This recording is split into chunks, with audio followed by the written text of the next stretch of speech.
Hello everyone, আসসালামু আলাইকুম। কেমন আছেন সবাই? আশা করি ভালো আছেন। আল্লাহর রহমতে আমি অনেক অনেক ভালো আছি। আজকে শুক্রবার, আপনাদের ভাইয়া বাসায় আছে, ওনার অফিস বন্ধ। তো প্রতি শুক্রবারই তো বন্ধ থাকে, আর বন্ধ থাকলে কিন্তু শহরে শুক্রবারটা ঈদের মতো লাগে।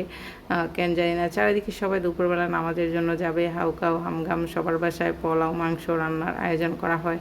তো আমার কাছে সবসময় শুক্রবারটা একটু ঈদ ঈদ ফিল হয়। যাই হোক, এদিকে আমি আমাদের শুক্রবার ছাড়াও গরুর মাংস রান্না করা হয়, আলহামদুলিল্লাহ, আল্লাহ খাওয়ায়।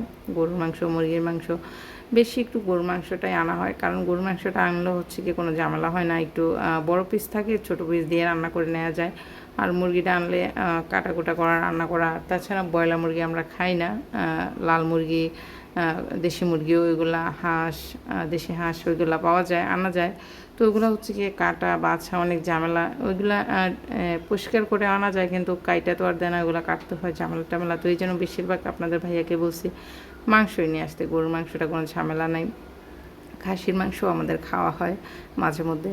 তো যাই হোক, এদিকে রান্না করব, মাংস ভুনা করব, আর গরুর মাংস ভুনা করব, আর সাথে এই গরমে আমি ভাবতেছি গরুর মাংসের সাথে কি নেওয়া যায়।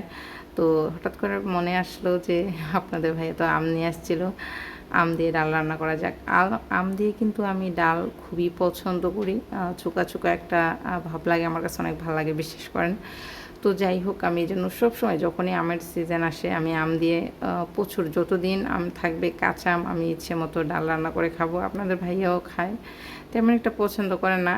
আম ছাড়া ডাল উনি খুব পছন্দ করে, কিন্তু আম দিয়ে তেমন একটা পছন্দ করে না, কিন্তু আমি পছন্দ করি বলে খায়, একটু একটু খায়। তো যাই হোক, আমার বাচ্চারাও খাবে, আমার ছেলেও খুব পছন্দ করে, আর আমার বাবুরা দুজনেই ছোটো, মাশাল্লাহ।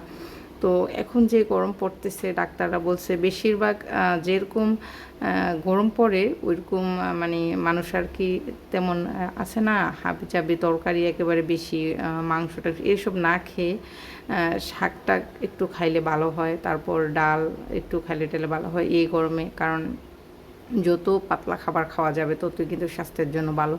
তো যাই হোক, মন তো আর মানে না, মাংস তো খেতেই হবে। যাই হোক, এই জন্য ভাবতেছি মাংসের সাথে একটু ডাল রান্না করে নিই। যাই হোক, এদিকে ছোটো ছোটো দুইটা আলু ছিল, হ্যাঁ, আমি দেখতেছিলাম একটু লবণ বেশি হয়ে গেছে, তো ঝালও বেশি হয়ে গেছে, তো এই জন্য দুইটা আলু দিছি, বেশি দেই নাই, ছোটো ছোটো।